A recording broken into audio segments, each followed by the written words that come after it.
In closing, it is certainly exciting to see that we have many more treatment options available for patients with advanced HCC at this time.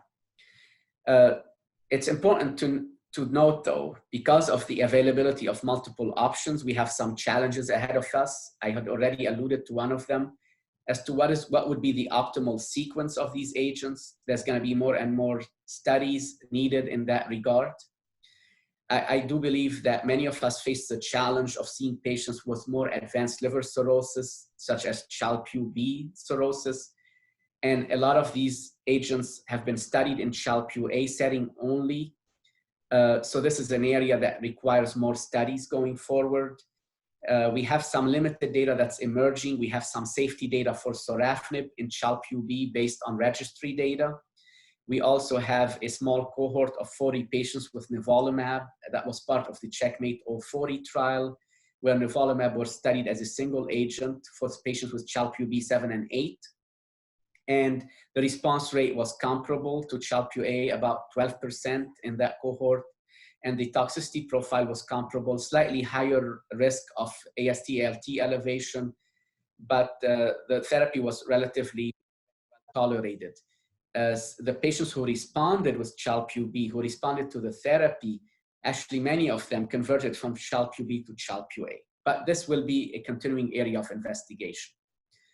I will note that there are many other combinations under consideration, especially in first line.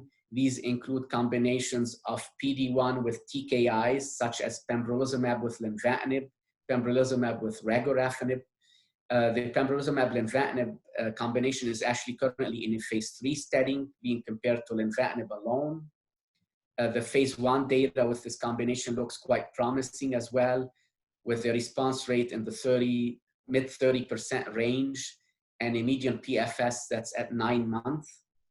There is the combination of durvalumab and tremelimumab, the Himalaya trial, which is comparing durva-tremi to durvalumab alone and to sorafenib alone. We are awaiting the readout for this. And the nivolumab-ipilimumab combination, I mentioned the accelerated approval in second line already, but there is actually a first line study comparing this combination to sorafenib or lenvatinib, investigator choice. Lastly, I'd like to comment on the fact that these active systemic therapies are now being evaluated in earlier stages of disease. So there are adjuvant trials ongoing looking at nivolumab in the adjuvant setting, pembrolizumab post-resection as well in the adjuvant setting, and atezolizumab and bevacizumab post-resection.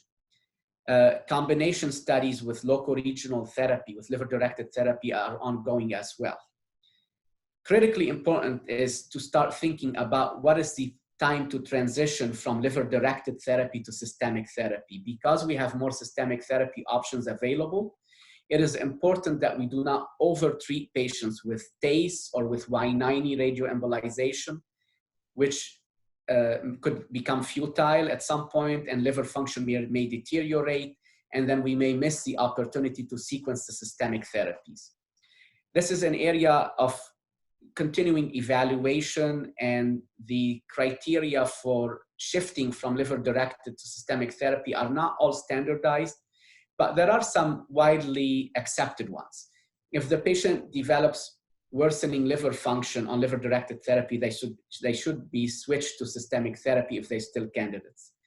If they develop extrahepatic disease, if they develop portal vein invasion, they should be switched to systemic therapy. But there's also more and more data that after 2 TACEs to the same lesion, if we do not achieve a complete response, the likelihood of additional TACE being helpful is very low. And therefore, this may be an indication, again, to switch to systemic therapy if the patient still has active disease. Similarly, if patients present with liver-limited disease that's quite bulky or multifocal, the likelihood of locoregional therapy achieving long-term control is low. So a subset of these BCLC-B patients with multifocal, high-burden disease may qualify to start systemic therapy upfront. So again, in summary, exciting time for the disease, more options for our patients, but certainly a continuing need for more enrollment in clinical trials and more learning in this space. Thank you very much.